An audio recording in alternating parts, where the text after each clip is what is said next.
Hello, this is Kenny at the General Paintball Museum, and I'm here today to talk to you about the Tippmann E-Bolt. The Tippmann E-Bolt was made for the Tippmann Model 98 and the 98 Custom. It was available in the early 2000s. A lot of people get it confused with an E-Grip. An E-Grip, which is more common today, is a sear tripper. So it's a solenoid that trips the sear for you using a micro switch and a circuit board. The E-Bolt was fairly expensive when it came out. It was several $100s, which was more than the cost of the 98 Custom at the time. I believe they were discontinued somewhere around 2004, 2005. Just weren't a hot item. They're kind of sought after a little bit today. It really makes the 98 the fastest it can be for what it is. It is seen here. The most easy identifiable factor is the battery box. This is where the 9-volt battery lives. It also has a toggle switch on the back. Some did not, some did. Some auto went into sleep, and this one had a switch on it. The next identifiable feature is this ribbed ram that sticks out the back here. It fits snugly in the back. You can also see a barb and a low pressure tube coming into the back of the gun here. It doesn't move. Another factor that you can see is the regulator on the bottom. This is a Tippmann Pro Shop product. It's an ASA / low pressure regulator. So the low pressure regulator would allow ASA obviously to go into the gun for the valve, but then it also sent off a low pressure line into the grip of the gun. That's pretty much how you can identify it from the outside. Let me show you the inside here. I happen to have another E-Bolt sitting here, and this one here. So if we took the screws out of the whole body, same as a regular 98, the E-Bolt kit came with a little bit longer screws for the battery box to make it fit. But you pop this off, you'd take the micro switch out. There's usually like a lock nut around the end of this. You take that off, and that removed the battery box. The battery box, there are individuals that are printing new ones of these. You can kind of homebrew this. The really only piece you really need is a RAM. And then you can make an E-Bolt out of any other circuit board and low pressure regulators. But that's just a plastic box.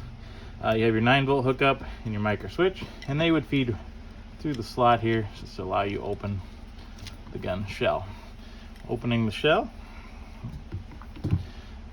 you have the E-Bolt. E-Bolt here, move that out of the way. So like we were talking, has a low pressure regulator which sends low pressure air into the solenoid. The air going through the solenoid does not allow for CO2. If it freezes this, that'll fail, and that's a problem.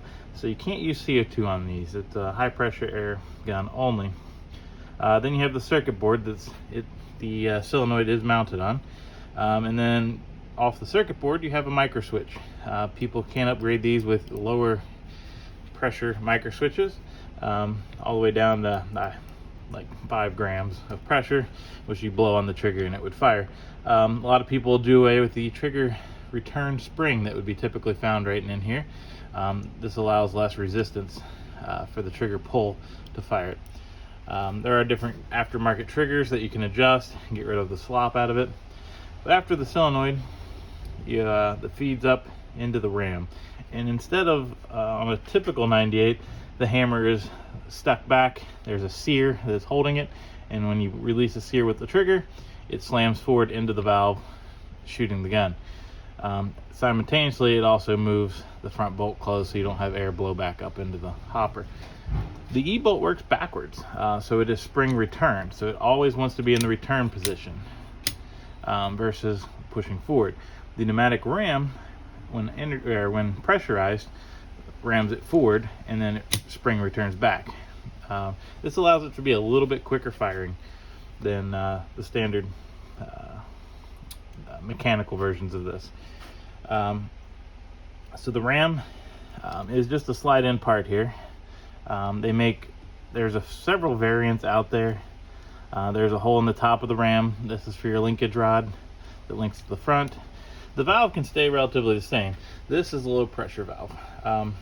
if you're going to go with the e-bolt, why not go with the low pressure system? So the low pressure system reroutes the airline in the vertical adapter to a regulator, and then this is to the expansion chamber, and then it feeds it into the power tube and the low pressure valve. This has a Starfire bolt in it too, so it's not a factory bolt. It's a little bit of an upgrade. But other than that, this is what an e-bolt looks on the inside. They did make these for Model 98s. The differences are a little, not that much. Here's one from Psycho Ballistics. It was called the EM98. And then when you look in here, this is kind of what you got. The circuit board, the solenoid is now not mounted because the milling inside of a Model 98 isn't as significant as this 98 Custom. So they had to be able to kind of manipulate it in there. The battery, this one uses just like a AA battery. And then the micro switch was built into the circuit board on this one. So it's a little different. This one did come with a VHS tape and showing you how it worked. This one also just came with a ANS low pressure regulator, jackhammer 2 reg. And then here's a little bit different RAM. This one's a little bigger, or a different design, but it still works the same way. It's just a little different design versus the 98 Custom. These were a little bit more tricky to install because you had to do a little bit of milling or drilling to get airlines in and out of the marker.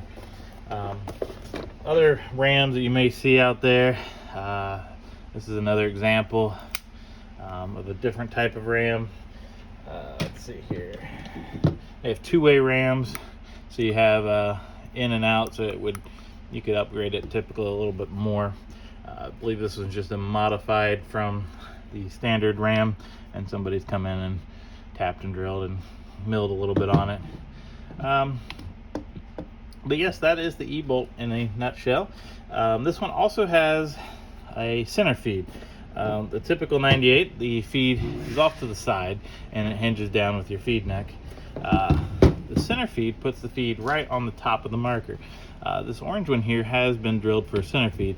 As you can see, it's been remilled a little bit on both sides of the body, and a plug has been installed to kind of cover up the side port so the balls don't want to stick over there, and then it allows the balls to drop straight in. This one was made by Rufus Dog.